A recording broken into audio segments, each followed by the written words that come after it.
Boa noite a todos, sejam bem-vindos.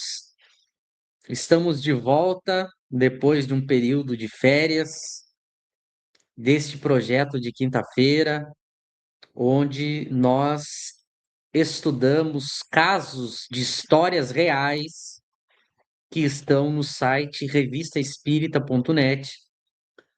Nós estreamos esse projeto no final agora de 25, onde a gente apresentou para o nosso público o que é esse site. É um site atual feito por pessoas que estudam e praticam as obras de Kardec e praticam as evocações conforme as orientações de Kardec.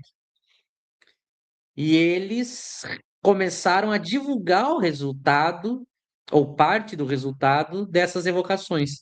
Então, são pessoas atuais do nosso momento de agora, espíritas de agora, que se reúnem aí para praticar a mediunidade, fazer evocações, como Kardec ensinava, e eles divulgam parte desse trabalho nesse site, que evidentemente eles nomearam de revistaespírita.net, porque lembra muito os casos que a gente acompanhou na Revista Espírita de Allan Kardec.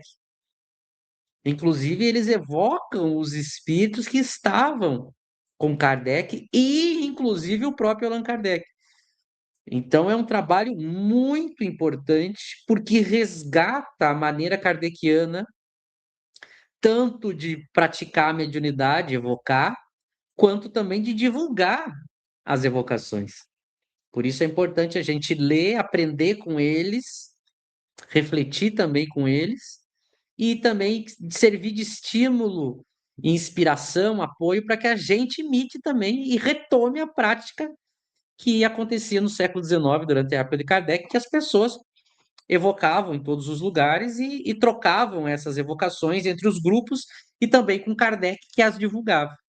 Então, acessem revistaespírita.net, lá vocês têm casos, a revista, o site está aí desde 2021, então tem muita coisa, mensalmente eles lançam, né? Eles também colocam trechos das obras de Kardec, comentam, realmente um trabalho muito bem feito, muito sério.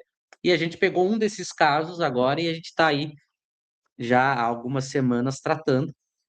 E eu vou fazer depois um pequeno resumo do que a gente viu até agora para todo mundo lembrar, mas a gente segue ainda com este caso. Então, revistaespírita.net, a gente ficou quase um mês parado aí, teve uma mini férias e agora a gente retoma daqui em diante até o final do ano, toda quinta-feira, né? A gente só para na primeira quinta de cada mês porque a gente tem uma reunião interna, mas sempre toda quinta-feira às 20 horas nós estamos aqui. E vocês já sabem, o KardecTube agora está com programação diária de tarde e de noite. Nós temos lives do estudo do Evangelho segundo o Espiritismo que a gente estreou, segunda-feira agora. Todo dia, de segunda a sexta, às 14 horas, ao vivo aqui no KardecTube, a gente estuda o Evangelho segundo o Espiritismo. Então, se você perdeu aí os primeiros estudos, você pode assistir, fica tudo gravado, você assiste aqui na playlist do canal. Amanhã nós teremos de novo, às 14 horas, o estudo do Evangelho. Estamos agora estudando o prefácio da obra. E à noite, cada dia, nós temos um estudo diferente. Segunda noite, o Livro dos Espíritos, que é às 20 horas no canal do Lauro, Estudar Kardec. Depois eu reposto aqui no KardecTube. Terça-feira, às 17h30, a gente estuda o Nosso Lar, segundo o Espiritismo, que é o nome do projeto, é um estudo crítico da obra Nosso Lar. Quarta-feira à noite, às 20h30, nós estudamos o que é o Espiritismo. Hoje, quinta, às 20 horas, estudamos o revistaespírita.net. E sexta-feira nós estudamos o Livro dos Médiuns às 20 horas também ao vivo aqui. Lembrando que esse da estudo da mediunidade, ele é gravado, aliás, perdão, ele é para assinantes apenas. Então, para a pessoa ter acesso, ela tem que assinar o canal. Então, se você quer ter acesso ao estudo do Livro dos Médiuns, assine o KardecTube, vá aqui em Seja Membro no canal ou na própria descrição aqui da live, você tem um link onde você assina, ajuda o KardecTube e pode assistir o estudo do Livro dos Médiuns. Todos os outros estudos são abertos e tudo fica gravado.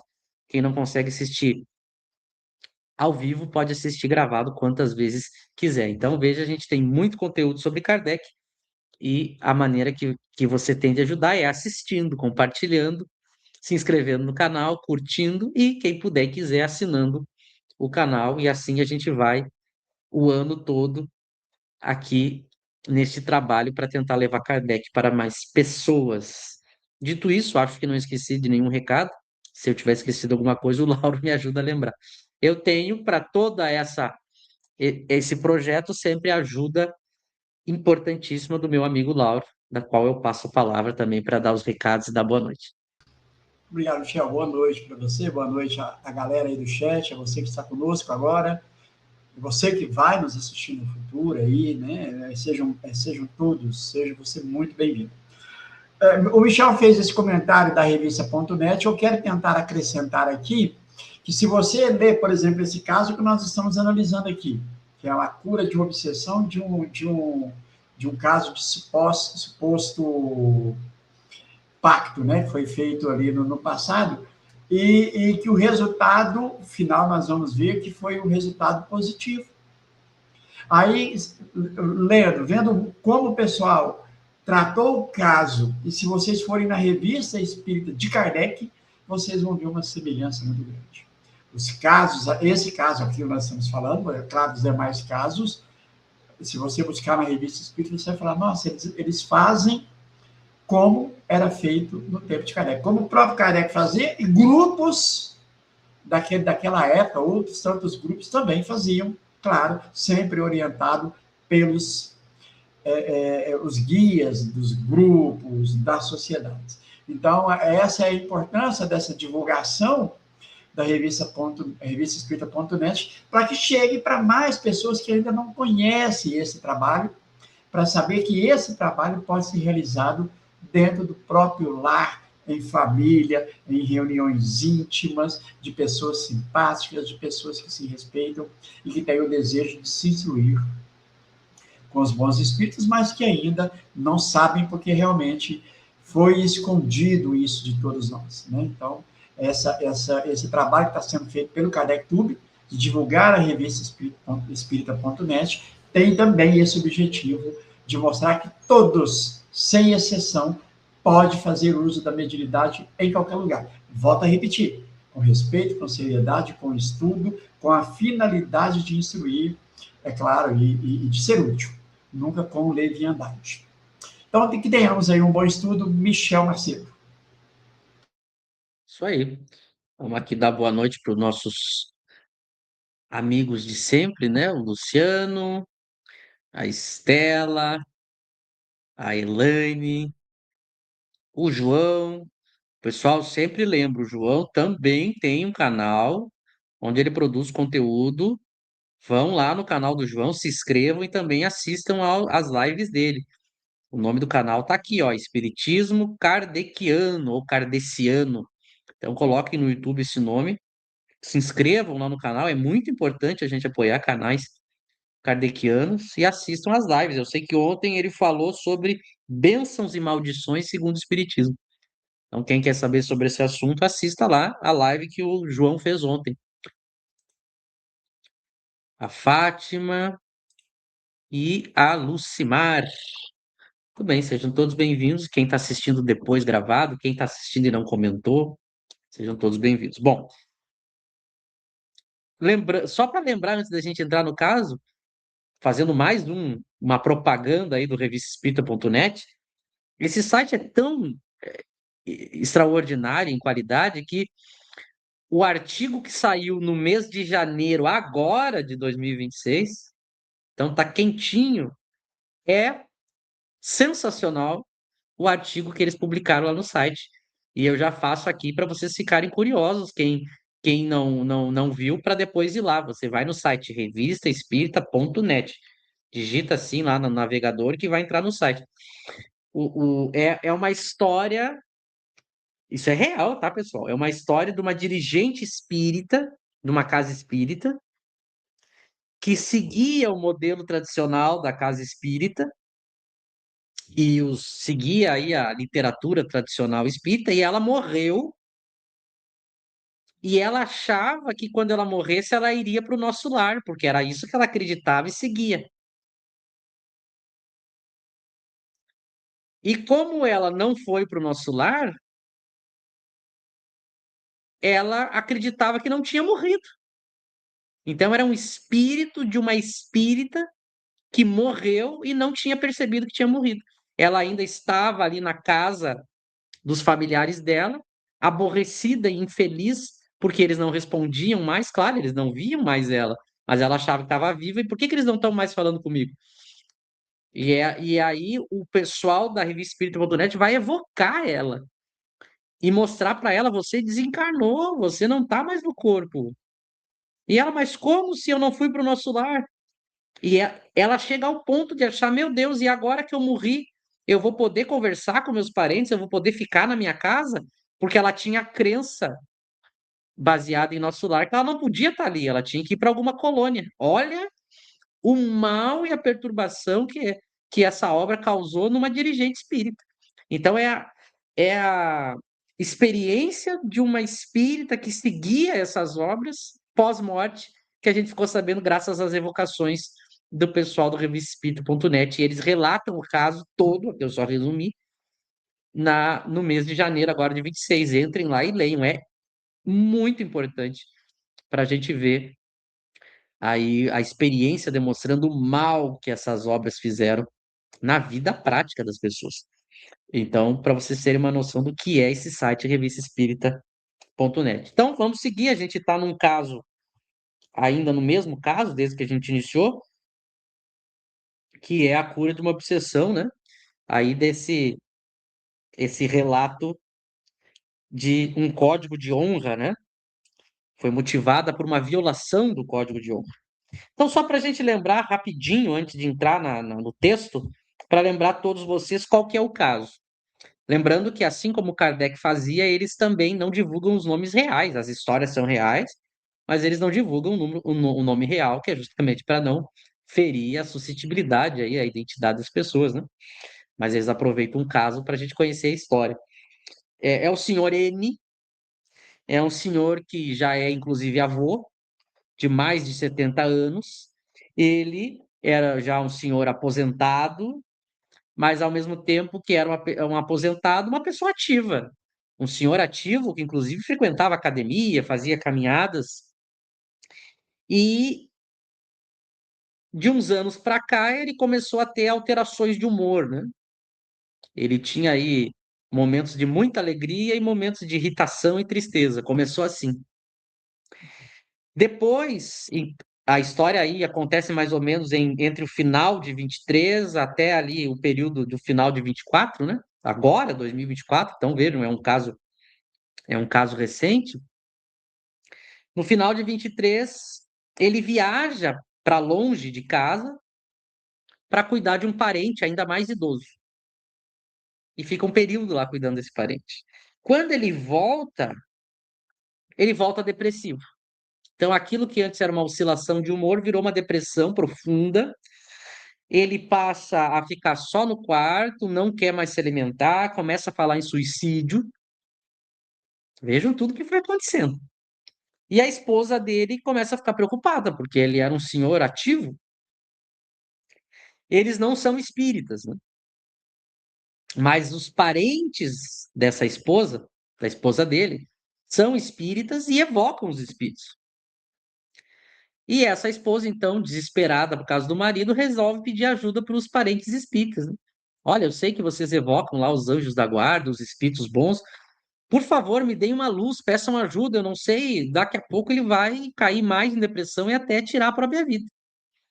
O grupo, então, evoca os bons espíritos para tratar desse caso, com a presença da esposa, e alguns espíritos se manifestam, alguns espíritos amigos se manifestam para falar do caso, dentre eles o sogro do senhor N, pai da esposa, que já havia falecido, e ele realmente diz: olha, há um espírito causando isso, o senhor N não tem forças para sozinho resistir às influências perniciosas desse espírito.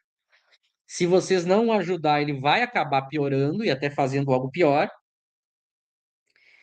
E quando ele se afasta, quando ele se afasta de casa, que foi o período que ele foi cuidar do outro parente, ele fica mais vulnerável e fraco ainda, né? Então isso influencia, isso demonstra por que que ele voltou pior, porque longe de casa ele ficava ainda mais vulnerável e o espírito então pôde fazer com que avançasse a influência sobre ele e, e ele justamente começou a entrar em depressão, aquilo que antes era só uma oscilação de humor, né? Então eles veem que realmente tem um espírito causando isso e que precisam ajudar o senhor N. O que que vai fazer o grupo? Vão evocar esse espírito que está causando isso, esse dito obsessor, justamente com a intenção de entender o porquê que ele está fazendo aquilo e tentar, e evidentemente, convencê-lo a parar com aquilo. E na primeira conversa, o espírito se mostra completamente irredutível. Ele diz que está fazendo aquilo por vingança, que não é para ninguém se meter, porque ele vai fazer o senhor N se suicidar, inclusive ameaça, porque o grupo agora estava tentando interferir no caso, né? Ele ameaça o grupo, xinga o grupo. Não tem conversa nessa primeira evocação, porque ele está, inclusive, revoltado. No dia seguinte, o grupo volta a evocar esse espírito e ele começa a explicar a situação. Ele conta que ele tinha um código de honra com esse senhor N, que agora está reencarnado como senhor N. No passado, em outra existência, eles eram conhecidos, eles tinham um código de honra entre eles ali e mais alguns outros personagens. E houve uma quebra, houve uma traição. Esse espírito obsessor, ele sofreu porque o senhor N, nesta existência anterior, o prejudicou, o puniu, e ele que sofreu essa punição agora quer vingança contra o senhor N. E o grupo começa a tentar mostrar para o senhor, para esse espírito, olha, o senhor N lhe puniu porque fazia parte do código que vocês tinham. Você traiu e ele lhe puniu. Por que que agora você quer vingança se ele cumpriu com o combinado? Mas o espírito não quer ouvir isso, ele não quer parar para pensar que ele foi quem causou a traição que vai fazer o senhor N, na existência passada, o punir. Ele só quer vingança porque o senhor N o puniu. Então ele tenta fugir dessa responsabilidade de enxergar que ele iniciou o processo. Ele tenta desconversar, né? O grupo tenta mostrar para esse espírito que ele não está feliz, ele pode estar fazendo por vingança o senhor N infeliz, mas ele também não está feliz ao tentar a vingança. Ele também não escuta. O grupo tenta mostrar para ele que cabe a Deus punir os nossos erros, não cabe a nós nos punirmos uns aos outros. Deus, através das suas leis, da sua justiça, que vai fazer com que a gente responda, mas não cabe a gente devolver o mal, retribuir o mal. Ele não quer colocar Deus na jogada, ele ignora, ele não quer pensar em Deus, ele não entende que seja assim, ele acha que cabe a ele a vingança, que cabe a ele a justiça. Então ele segue irredutível, né? O que que vai fazer o grupo então? Seguindo as orientações de Kardec, como o espírito não está querendo mudar, o grupo evoca o anjo guardião do grupo para ter orientações, que é o que a gente deve fazer, né? O anjo guardião está sempre presente para dizer qual é o melhor caminho a seguir diante de um espírito que não quer dar o braço a torcer, não quer deixar a ideia da vingança. E, é claro, o anjo de guarda do grupo é o próprio Allan Kardec. E eles evocam Kardec, e Kardec diz: olha, por mais que ele esteja se mostrando endurecido, por dentro ele está começando a cansar. Ele está começando a pensar, se dobrar diante dos argumentos de vocês. Continuem. Então vejam se não é a ajuda do anjo guardião, o grupo estava pensando que não estava dando em nada aquela conversa. Olha a importância de evocar o anjo guardião. E ele não, continue. Porque muitas vezes o orgulho faz a gente mostrar uma coisa, mas por dentro a gente está sentindo outra. E era o caso desse espírito. Então eles voltam a evocar, e começam a falar sobre a importância do perdão para esse espírito. E ele não quer, ele acha que perdoar é fraqueza. Perdoar é deixar o mal impune, o mal do outro. Ele acha que ele tem que punir o mal do outro, porque senão o outro ficaria impune diante do mal que fez.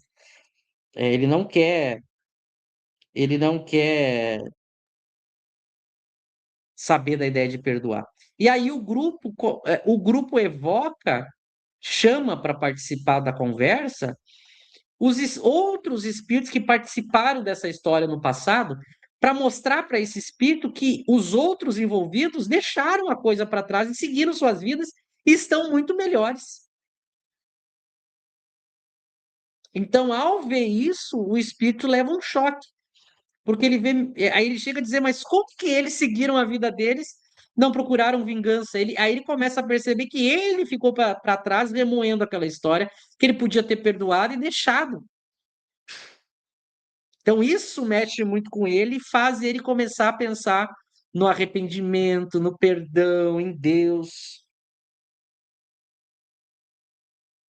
E aí, quando eles voltam a se preparar para evocar esse espírito, ele mesmo se antecipa e dá uma mensagem espontânea, revelando o nome dele, que ele não tinha dito até então, e revelando a história do que aconteceu no passado. Então, ele diz que o nome dele era Victor. E a história foi mais ou menos assim: eles estavam em guerra, eles começaram a elaborar planos para tentar vencer o inimigo, e o plano escolhido foi: não, a gente vai fazer, em vez de continuar a guerra, nós vamos buscar a paz através de uma aliança entre os envolvidos. Só que essa aliança, na verdade, foi uma falsa aliança, porque eles provocaram essa aliança para depois trair o combinado e, através da traição, tentar ganhar do inimigo. Então, essa traição da qual participou o Victor, como ele traiu o combinado, ele foi punido. E quem executou a punição foi aquele que depois viria a ser o Sr. N nessa encarnação atual. Então, ele reconhece que ele começou o processo de traição e que o Sr. N simplesmente cumpriu com o código.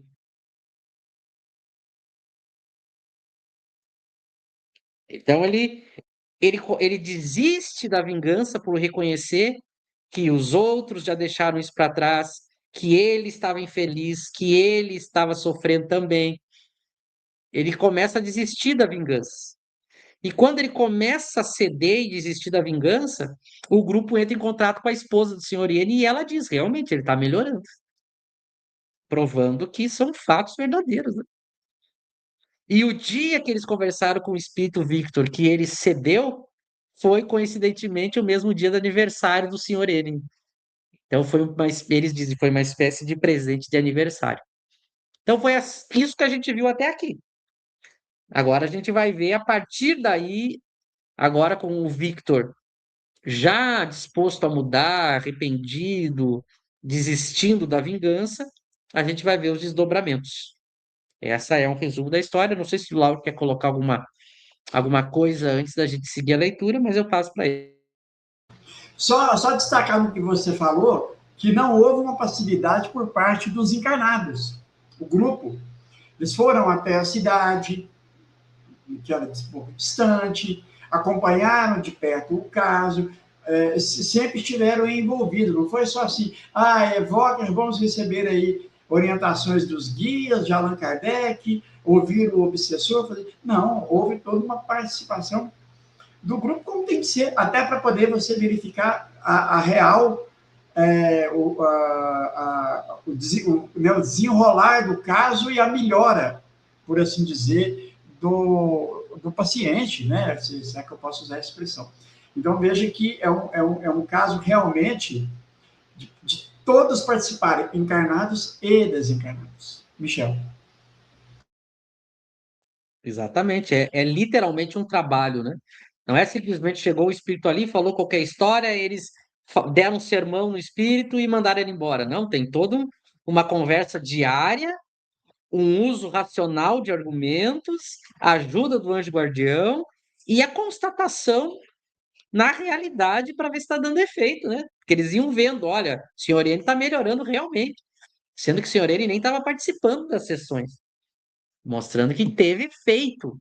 Não era simplesmente uma coisa da imaginação, que é assim que se trabalha, né? Mas vamos ver agora, então, a quinta conversa.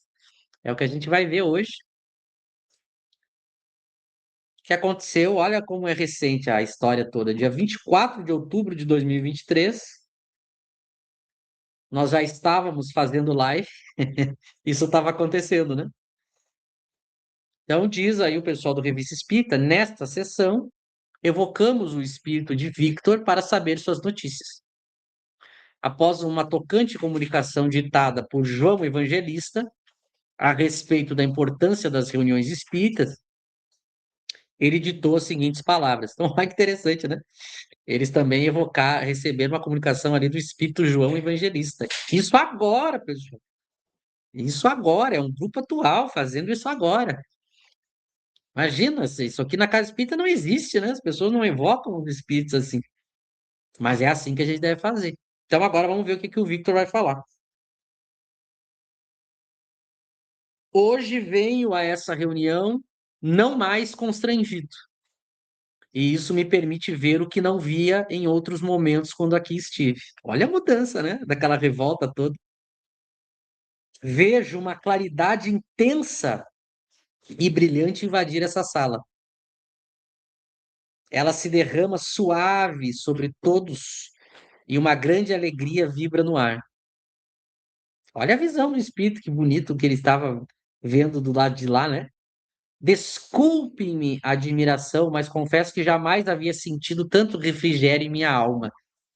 Então, imagina, ele vivia por muitos anos só pensando em vingança. Olha o alívio que ele está sentindo ao ter abandonado tudo isso, né? Sei que blasfemei o nome de Deus, mas a revolta me cegava, o orgulho me fazia justificar minha insanidade e assim deixava de refletir sobre o Criador. Vejam, quando a gente vê esse espírito falando, a gente se identifica, né? A gente se identifica, por quê? Porque a gente passa ou passou por muitas vezes por desequilíbrios assim, né? Vejam a importância da evocação, porque por identidade, por simpatia da história, a gente vai aprendendo junto, né? Ao qual fui ensinado desde tenra idade, quando no corpo a adorar. Então ele já era ensinado a ter a crença em Deus, mas ele havia se cegado no ódio, né? Agora reconheço minha impiedade e me coloco diante dele, sabendo que é preciso assumir a responsabilidade pelas faltas cometidas e que cada um responde por si.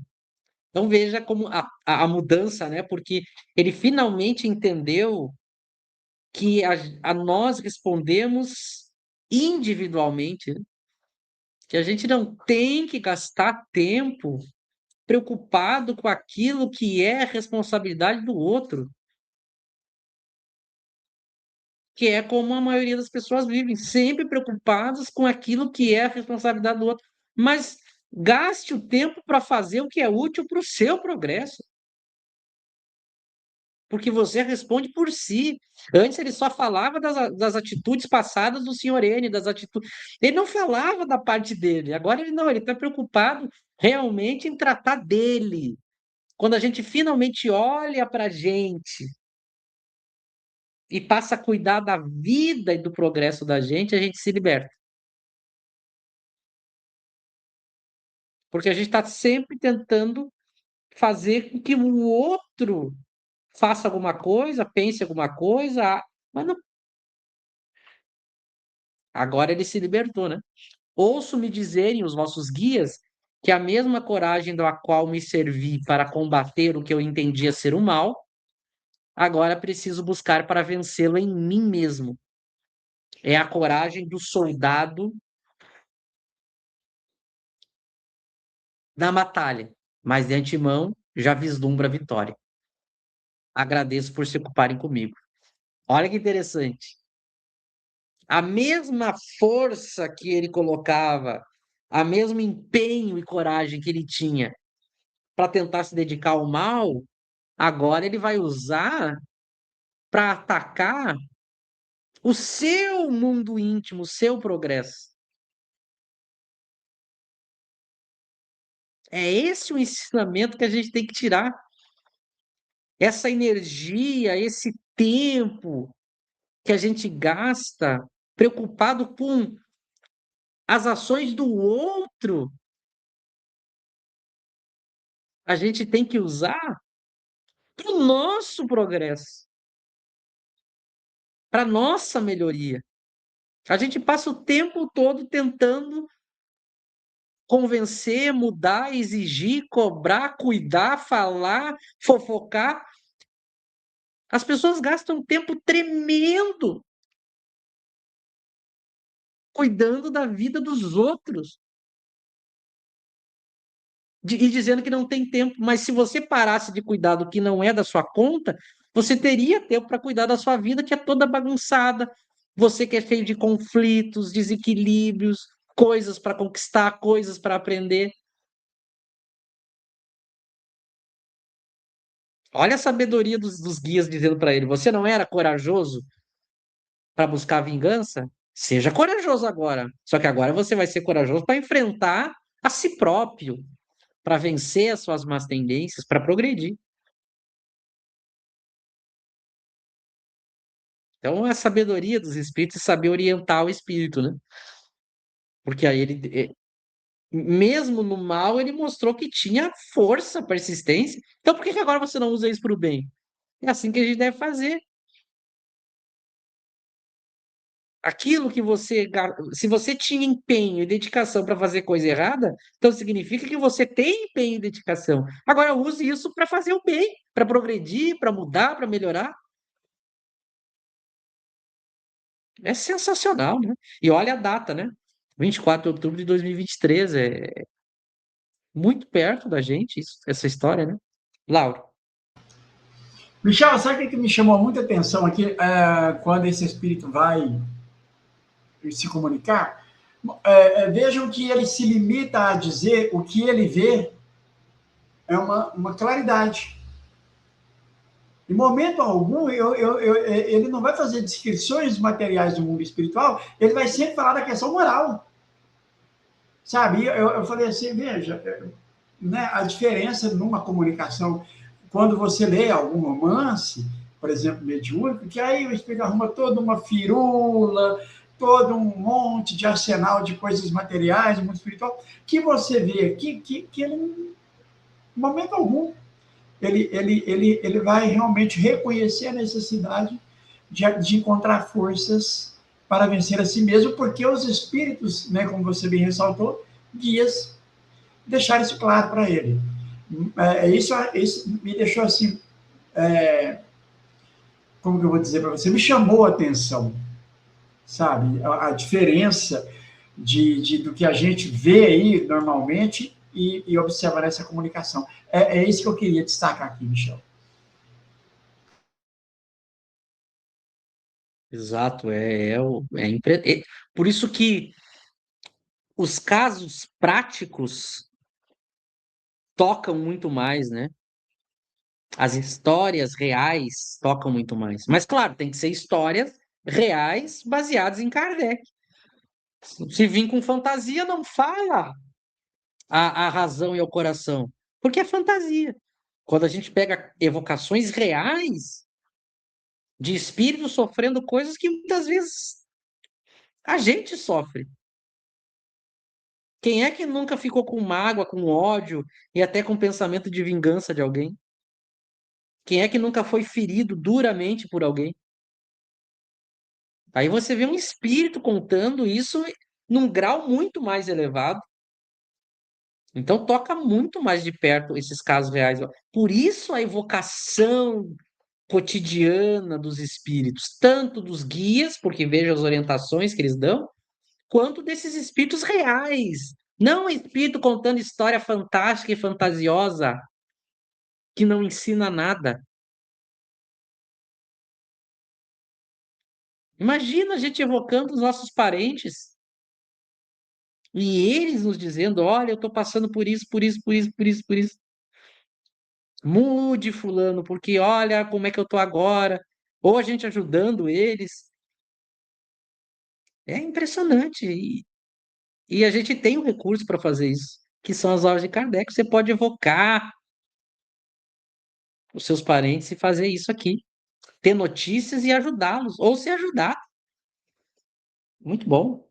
Vamos ver, vamos prosseguir aqui.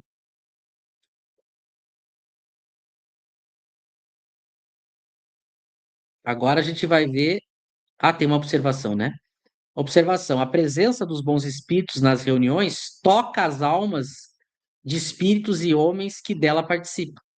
Foi o que leu Victor, foi o que levou Victor a dizer: vejo uma claridade intensa e brilhante invadir essa sala. Ela se derrama suave sobre todos e uma grande alegria vibra no ar. É essa, isso é a verdadeira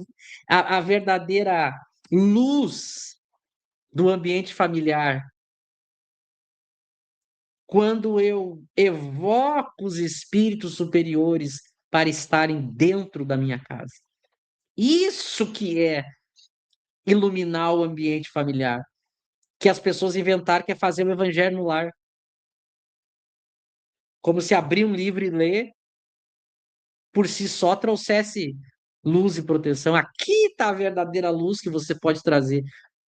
Escolha os espíritos que você quer no seu lar, basta chamá-los. E eles vão orientar a família, vão cuidar da família. E as pessoas não se reúnem mais entre amigos e famílias para isso. As pessoas só se reúnem quando tem dinheiro e para comer.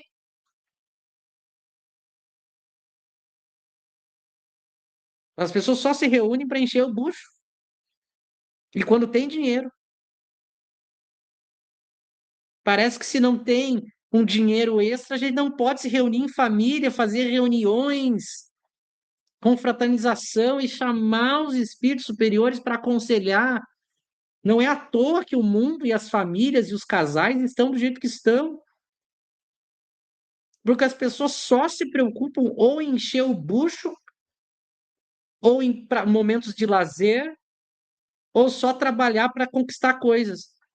Aí passam, conquistam, conquistam, conquistam. Os filhos estão depressivos, estão perdidos, estão nas drogas. O casamento tá, depois de conquistar alto patrimônio, o casal se odeia e está se separando, porque só se preocupou com as coisas materiais. Porque a gente transformou a religião numa coisa pro forma. A gente vai uma vez por semana no centro, a gente vai uma vez por semana na igreja, mas dentro da família tá tudo destruído. Agora imagina as famílias espíritas, as verdadeiras famílias espíritas que seguem Kardec. Vamos nos reunir, vamos pedir para os espíritos, os anjos guardiões, os espíritos superiores nos orientar, nos fortalecer, ajudar na educação dos filhos, ajudar na manutenção do casal. Hoje a família, e sempre foi, não é por acaso, a família é a instituição mais atacada de todos os lados. As pessoas são o tempo todo influenciadas pelo mundo para abandonar filho, para filho abandonar pai, para mulher odiar o homem, para o homem odiar a mulher. As pessoas estão dividindo em vez de unir, em nome de ideologias que só lucra quem comanda essas ideologias. E muitos dos que comandam essas ideologias têm a sua boa casa, o seu bom marido, sua boa esposa. Dentro da casa deles, eles não levam as ideologias que eles pregam para os outros. E você aí, odiando o outro, sendo que a gente podia se unir. Imagina um esposo, uma esposa, eles se olharem e dizer assim: vamos se ajudar um na dificuldade do outro, a dificuldade moral. Vamos pedir para os espíritos ajudar a gente, um a fortalecer o outro. Hoje não, hoje a gente faz questão de provocar.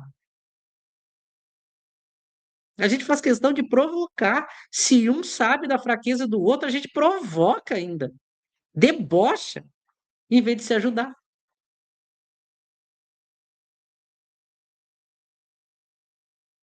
Eu ainda quero futuramente fazer um trabalho muito forte e que praticamente não existe de kardecismo para as famílias e os casais.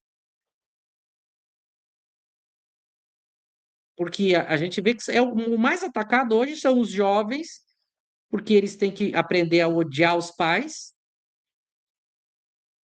e os casais. Hoje em dia, tudo conspira para para botar na cabeça de um deles ou dos dois que um tem que enfrentar o outro, um tem que bater de frente com o outro, que não dá para ceder, que tem que um odiar o.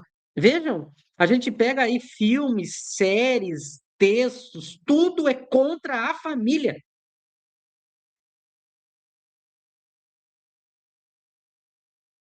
O bom é a vida sozinho, é só viver com os amigos fazendo festa. Isso é a liberdade, a mara...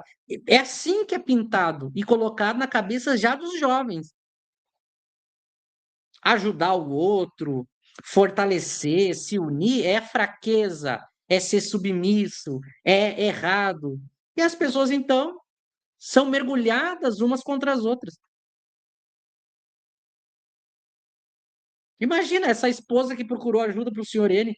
Se ela fosse ouvir os conselhos de hoje, e dizer: larga esse traste, ele que afunde na depressão, você merece ser feliz, você tem que ser livre, mulheres livres.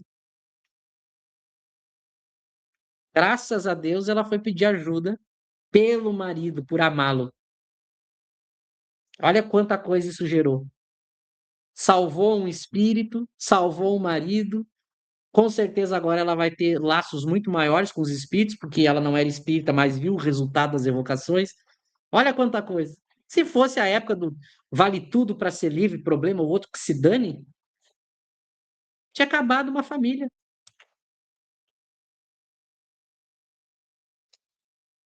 Mas vamos lá, vamos ver.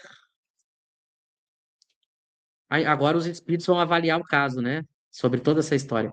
A fim de aprofundar nossa compreensão a respeito de certos pontos dessa obsessão, pedimos instrução ao senhor Allan Kardec. Fizemos algumas observações e propusemos a ele algumas perguntas. Olha que coisa linda! Meu Deus, que coisa linda! Pessoas chamando Kardec e querendo ouvir a opinião dele. Num tempo em que ninguém quer saber de Kardec. Qualquer autor é exaltado, menos Kardec. Que maravilha o pessoal da revista Espírita.net. A gente tem que chamar ele. Todos nós temos que chamar ele. Observação: o senhor N trabalhou cerca de 30 anos em um grande banco. Tendo iniciado como auxiliar de contabilidade, chegou a ser gerente de várias agências do tal banco. Ele era um trabalhador exemplar, fazia todos os esforços para cumprir seus deveres profissionais, com esmero. Jamais deu motivos de queixa aos seus superiores nem aos seus inferiores. Tinha fé, ainda vacilante, mas fazia preces, e sua vida junto à família era tranquila. No entanto, quando faltavam poucos anos para se aposentar, foi demitido sem qualquer justificação.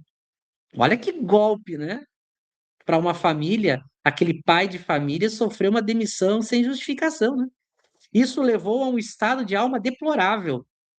Ficou anos numa situação que se poderia chamar de depressão. Apenas seu neto e os sobrinhos pequenos que o visitavam o alegravam. Ele cuidava das crianças com bastante carinho e atenção, e elas, hoje, todas adultas, ainda o amam como quando eram pequenas. Olha uma parte da história do senhor N que a gente não tinha tratado ainda, né? E agora vem as perguntas para Kardec, claro que essa observação vai fazer sentido, né? Por que a demissão do banco no qual trabalhava há anos causou tanto sofrimento ao senhor N? Pergunta 2. Considerando que o espírito de Victor obsediava o senhor N há muito tempo, querendo levá-lo à loucura, o que o impediu de lograr êxito em seu objetivo? Porque, embora ele tivesse há anos tentando vingança, ele não conseguiu levar o senhor N à loucura e ao suicídio, né? Terceiro, tendo sido ensinado ao Victor, quando encarnado, a adorar a Deus desde ter idade, isso o ajudou de alguma maneira a desistir da vingança? Olha que pergunta interessante, né? Agora vamos ver as respostas do nosso mestre. Obtivemos as seguintes respostas. Caros amigos, aqui venho instruir-vos em nome de Deus. O senhor N dedicou grande parte da sua vida a cumprir a lei do trabalho do ponto de vista terreno, dando ao seu cérebro uma ordem necessária à execução de suas tarefas. Ainda que não houvesse a fé em Deus a sustentar-lhe os passos, havia o amor aos seus filhos e à sua família como um todo. O que não deixa de ser uma maneira de devotamento, ainda que restrito, o que Deus sempre leva em conta. Foi essa faceta de seu caráter que o protegeu da loucura, em virtude do fortalecimento continuado de seu cérebro. Foram os anos de trabalhos realizados por amor aos seus que lhe serviram de forte preservativo contra a loucura. Olha que interessante o que Kardec está explicando aqui. O fato do senhor N, durante a vida toda, ser um trabalhador honesto, um homem dedicado à família. Veja como Deus não deixa nenhum mérito sem recompensa. Isso fez com que, mesmo que ele não tivesse uma fé em Deus, mas dessas atitudes virtuosas ajudaram com que o espírito Victor, ao tentar enlouquecê-lo, não conseguisse. Olha como nenhuma virtude é desperdiçada, como Deus tudo leva em conta. Por mais que tentasse, o espírito de Victor se deparava com uma alma cujos pensamentos eram como salas contíguas, perfeitamente organizadas. Deixa eu ver se tem muito, porque eu não quero ler muito. Eu vou ler até o final, né, do parágrafo. Perfeitamente organizadas, com faculdades bem cultivadas durante anos de trabalho bem aplicado que não poderiam ser abaladas com facilidade. Então, o trabalho dele acabou o protegendo, né? No entanto, se o trabalho lhe foi útil para evitar a loucura, não se pode dizer o mesmo a respeito do efeito que lhe gerou a perda de seu emprego, que pela falta da compreensão do elemento espiritual, foi colocado em sua vida como o bem supremo ao lado de sua família. Então, o ponto fraco dele, quando ele fraquejou, foi justamente a perda do emprego. O trabalho era uma espécie de proteção para ele, né? É aparentemente paradoxal que aquilo que o preservou da loucura tenha sido ao mesmo tempo a principal causa de seu sofrimento. E é verdade, né? O que ocorreu porque ele negligenciou o dever de amar a Deus acima de todas as coisas, dedicando seu amor ao trabalho terreno e às alegrias que esse trabalho lhe granjeava, bem como a estabilidade que isso representava para sua família. É compreensível o motivo pelo qual a perda desse valiosíssimo bem, na falta de uma inteligência perfeita da lei de Deus, lhe tenha gerado tanto sofrimento. Então, olha que interessante. O trabalho o ajudou a proteger da investida do obsessor, mas, ao mesmo tempo, também o excesso de valor que ele dava apenas ao trabalho lhe trouxe também uma punição, né? Porque isso fez ele ficar muito abalado quando perdeu o trabalho e acabou o fragilizando a ponto de dar mais condições do Victor o desequilibrar. Então, olha como é um estudo profundo que eles estão fazendo aqui. A mesma coisa que pode ajudar por um lado, pode atrapalhar pelo outro. Por quê? Justamente porque a gente pratica ou deixa de praticar de maneira completa a virtude. Ele era um trabalhador, teve a recompensa, foi protegido espiritualmente por essa ação, né? A própria ação o protegeu das investidas do obsessor. Mas, por sua vez, ele também foi punido por dar valor demais só para isso. Porque ele acabou sofrendo demais, porque era uma coisa que ele valorizava demais, e isso o prejudicou e o enfraqueceu. Vejam como, para tudo, a gente tem que buscar sempre o equilíbrio, né? para não sofrer as consequências. Esse é um exemplo muito bom. Laura, antes de ler mais um parágrafo, eu vou passar para te falar um pouco, comentar também. Não, só quero dizer aqui, né, a gente vai pegar lá na terceira parte do livro dos Espíritos, uma das leis, a lei do trabalho. Né, o quão o trabalho é importante para nós, tanto para, né, a nossa conservação, nossa preservação, nosso bem-estar, as necessidades que o corpo impõe, mas quanto também a proteção, porque uma pessoa que vive na ociosidade, ela é muito fragilizada. Agora, há aquilo que você disse, né, Michel? O equilíbrio. Tá, eu preciso do trabalho porque é uma lei, é uma necessidade, mas eu tenho que buscar me espiritualizar. Eu preciso me aproximar dos bons espíritos, me aproximar mais de Deus através da prece, através das boas ações, né? Entender que tudo está sob um controle maior, né? Um ser supremo, e que, à medida em que a gente vai cultivando essa certeza, quando vem esses reveses, como veio no caso aqui do Senhor, ele tem um suporte maior para resistir esses reveses. Enquanto que se ele se dedica somente àquilo, né, que era o trabalho, e que é importante, e à família, por outro lado, ele ficou fragilizado, se distanciando daquilo que realmente é, ou talvez o ponto mais principal, né, que é a nossa essência, que é o que é espiritual. É só isso aqui que eu queria comentar, Michel.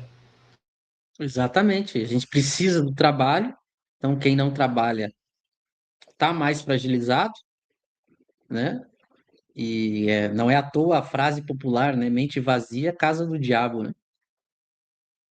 Quantas pessoas que estão sofrendo porque não se ocupam, mas ao mesmo tempo também é o exagero, né?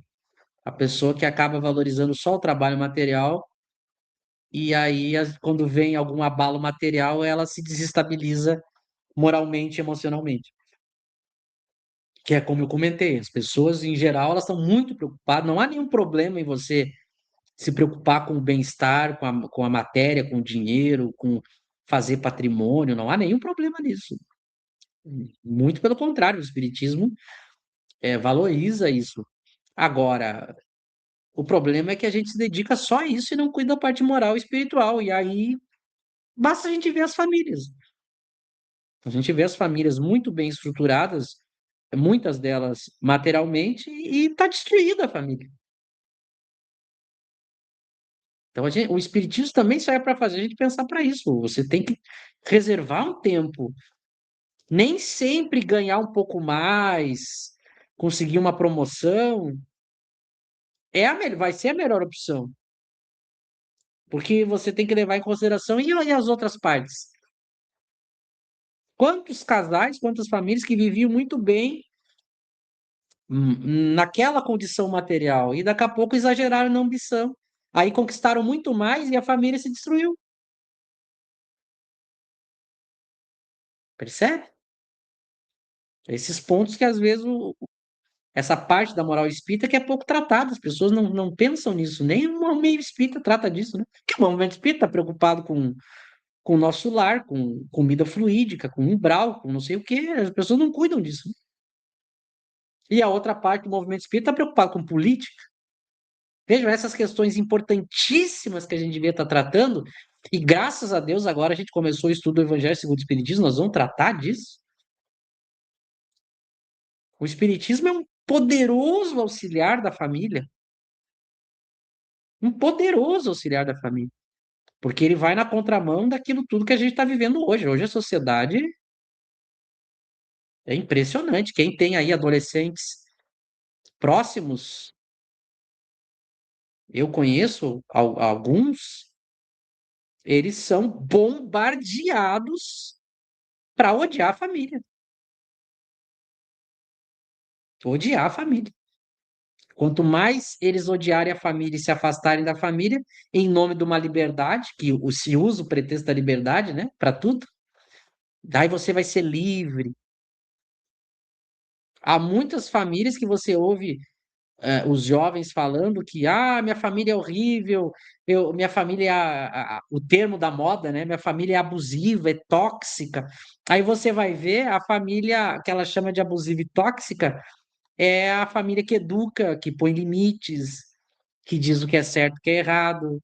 Mas ela é alimentada na sociedade, que agora, veja, Lauro, como é que era é, é, antes das redes sociais, a gente ia para casa e ficava ali em casa com os nossos familiares. Agora a gente está em casa, a gente continua em contato com o mundo inteiro pelo celular. Então, os jovens, os adolescentes, eles são massacrados com uma ideologia de ódio aos pais, à família, a tudo que tem regra, a tudo que é moral, tudo que é ético. Não, tudo vale, tudo pode, tudo é bonito, e qualquer tipo de regra é abuso, é imposição. Então é muito. Os pais atuais estão com muitos problemas, né? E em compensação, os casais também. Os casais, a mesma coisa. Se você vai conversar com os maridos e você vai conversar com as esposas, se odeiam. Vejam, eles estão juntos por questão financeira, por patrimônio, por costume, mas se odeiam, né? Agora a gente vive a cultura que homem não presta, né?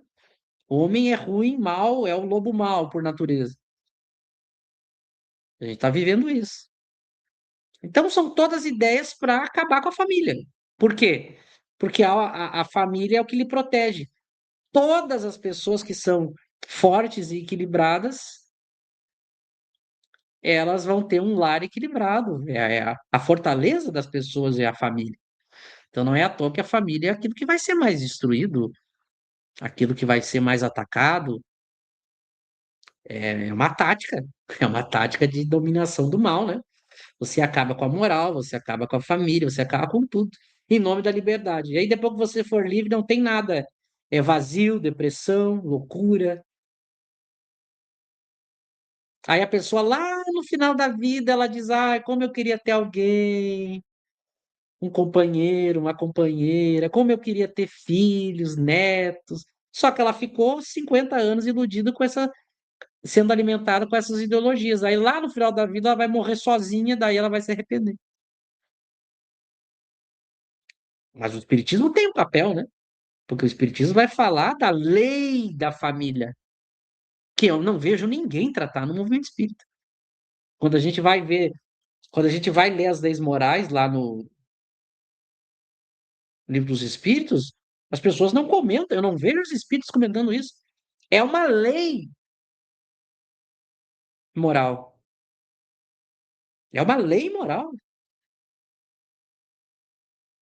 E eu não vejo ninguém tratando. As pessoas tratam como se fosse uma opção, né? É um relativismo moral. Não, é uma opção. Eu quero ser livre, eu quero aproveitar o mundo. O que você quer não é o que você deve fazer. É isso que a sociedade da libertinagem não entendeu. O que você quer não é o que você deve fazer. A moral trata do dever. A gente não pode fazer tudo que a gente quer. Mas a nossa sociedade do relativismo, em nome da liberdade, aliás, é justamente para isso que existe a moral. Porque se todo mundo for livre, o que vai acontecer com a sociedade? Todo mundo vai se matar. A moral é justamente para controlar a liberdade. O dever é para isso. Imagina se eu pudesse fazer o que eu quiser. É óbvio que eu vou acabar prejudicando o direito do outro, né? Liberdade demais para mim prejudica a liberdade do outro. Então não há sociedade com liberdade restrita. Eu não posso fazer o que eu quero. Ah, eu faço o que eu quero, eu sou livre. Não é. Você vive em sociedade, você tem que cumprir com leis morais e leis também humanas. Essa espécie de anarquismo moral que as pessoas querem fazer, essa relativização para o espiritismo, Você vai responder por isso. E eu vejo, ou eu não vejo o movimento espírita tratar disso, que é importantíssimo, ou eu vejo os próprios palestrantes e criadores de conteúdo espírita falando com orientações que são justamente contrárias à do espiritismo, pregando ideologias que não são as do espiritismo. Vão tudo responder. Todo mundo vai responder. Quem está querendo fazer tudo acima da moral e quem está pregando ideologias assim. E mais ainda, imagina quem está pregando ideologias assim, chamando espiritismo. Mas vamos seguir, deixa eu ler o último parágrafo aqui para nós encerrar a história, né? Quanto ao espírito de Victor, de fato foi-lhe ensinado a adorar a Deus durante sua vida terrena, mas tal ensino foi sufocado, de certa maneira, por sua revolta contra o Criador. E quando ele buscava infelicitar um de seus filhos, desejando-lhe o mal, era contra Deus que agia, sem compreender que não há injustiças do ponto de vista das leis divinas. Olha que importante essa frase aqui de Kardec. Quando você faz o mal, você está indo contra Deus. Você não está só fazendo mal para a pessoa. E não há injustiça nas leis divinas. Só que é um tema que a gente ainda vai trabalhar muito, hein? Que as pessoas não entendem. É preferível sofrer o mal, embora você tenha o direito de evitar ele e fugir dele, mas é sempre preferível você sofrer o mal do que você fazer. Quando você faz, quando você sofre, você está livre. Quem faz o mal está em débito, vai ter que responder. Tem uma pessoa que diz: "Ah, eu sofro injustiça, ah, eu sofro perseguição, ah, eu sofro, eu sofro, eu sofro". Melhor do que você está fazendo sofrer. Cuidado. Entregando-se assim a uma revolta que o fez esquecer as lições hauridas em sua vida. No entanto, tais ensinos não estavam extintos, razão pela qual as conversas que tivemos com ele puderam mais facilmente reavivá-los. O sentimento religioso de outrora tinha já uma base para desenvolver-se, um ponto de partida para a combinação de novas ideias. Disso resulta que nenhuma boa semente lançada na alma infantil se acha totalmente perdida, ainda que fique temporariamente adormecida. Tende certeza de que nenhum esforço, olha a frase final de Kardec, meus amigos. Tende certeza de que nenhum esforço na educação daqueles que estão sob a vossa responsabilidade se perderá no curso do tempo, ainda que em algum momento eles tenham se afastado do bom caminho. Olha que frase que Kardec encerra. Tende certeza que o esforço que a gente faz pelos nossos que não nos ouvem, agora eles não nos ouvem. Pela sociedade que não nos ouve, ela ouvirá. Nenhum esforço é em vão, nenhuma semente é perdida. Faça a sua parte. Para o espiritismo, você não precisa ficar preocupado com as outras partes, com as outras pessoas. Faça a sua parte, porque um dia elas lhe ouvirão e você, fazendo a sua parte, se livra do mal. Pode continuar ajudando, mas agora de uma situação melhor. Que frase de Kardec! E vejam, tem a data aí da psicografia? Não é a obra de Kardec lá do século XIX, isso aqui é Kardec espírito, evocado em janeiro de 24. E a gente pode evocar ele. Todos que estão aqui me ouvindo, evoquem Kardec. Hoje à noite, deitem na cama de vocês e chamem ele. Peçam ajuda para ele, ele virá. Ele é espírito superior, ele consegue atender todo mundo, ele virá. Kardec não está em nosso lar comendo vinha embaixo de uma árvore. Espírito superior, eles estão conosco para nos ajudar. Chame ele. E ele virá, você vai ouvir a inspiração na sua cabeça, no outro dia, quando você acordar, no sonho que você vai ter. Que ensinamentos, meus amigos. E é um caso só da Revista Espírita Mundo Net. Aqui, ó, sobre a loucura, é um texto já, daí sim, lá da obra de Kardec, que ele escreveu em vida, que eles citam aqui. Fica a dica para vocês lerem. Deixa eu dar a referência. Está lá na Revista Espírita, abril de 62. Em abril de 62, na Revista Espírita de Kardec, tem um texto chamado Epidemia Demoníaca na Saboia. Você lê esse texto de Kardec sobre a loucura. Ah, onde que eu consigo a Revista Espírita? Eu não tenho.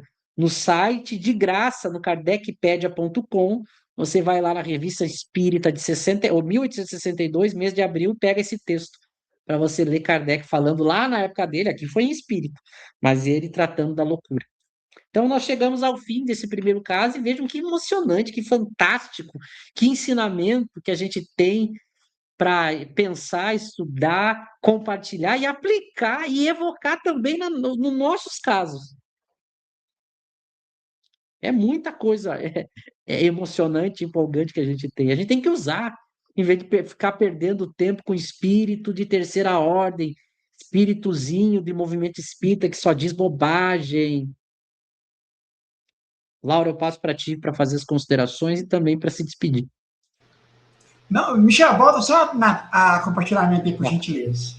bota. Eu só queria mostrar, pessoal, estão todas as referências desse artigo, dessa comunicação, desse caso. Olha, o Evangelho segundo o Espiritismo, o Livro dos Espíritos, de novo o Evangelho, a Revista Espírita, essa que o Michel acabou de citar agora, que é o caso da epidemia demoníaca, né, na Saboia. Então, vejam que o foco aqui é o estudo se baseando nas obras de Allan Kardec, que o resultado vai ser sempre aquilo que a gente espera. Se não conseguimos o resultado como desejávamos, é porque realmente, né, não está sob o nosso controle de forma alguma, mas aqui houve um resultado, né? Deus, na sua infinita misericórdia, permitiu que esse espírito pudesse aí, né, enxergar as trevas, o mal que estava se afundando, e buscar agora, né, se reconciliar, reparar aí o seu passado. Então veja que Kardec, né, sempre sendo a bússola para quem realmente deseja se instruir como precisa. Não tem outro caminho a não ser esse. Michel, quero te agradecer mais uma vez pelo estudo, agradecer aí a galera, a você que está conosco aí, e lembrando, mais uma vez, que amanhã temos aí, né, às 14 horas, o Evangelho segundo o Espiritismo, nosso estudo, e depois o livro dos médiuns para os assinantes, às 20 horas, aqui no Kardec Tube. Um abraço a todos. Eu também agradeço, primeiramente ao Lauro, pela ajuda, pelos comentários, a todos que estiveram aqui presentes. Vamos aí decidir qual que vai ser o próximo texto da Revista Espírito.net que a gente vai escolher, mas quinta que vem estaremos aqui com um caso novo. E aí vocês vão ficar sabendo. Podem também sugerir, quem estiver estudando lá, lendo a Revista Espírito.net, sugiram aqui nos comentários textos que vocês querem que a gente fale, que a gente aborde. É uma boa ideia também. Nós estaremos aqui quinta que vem. E como disse o Lauro, amanhã, sexta-feira, às 14 horas, estudo do Evangelho segundo o Espiritismo. Estaremos estudando mais e mais e mais e mais Kardec com vocês aí. Uma boa noite a todos e até amanhã. E não esqueçam, curtam o vídeo e se inscrevam no canal.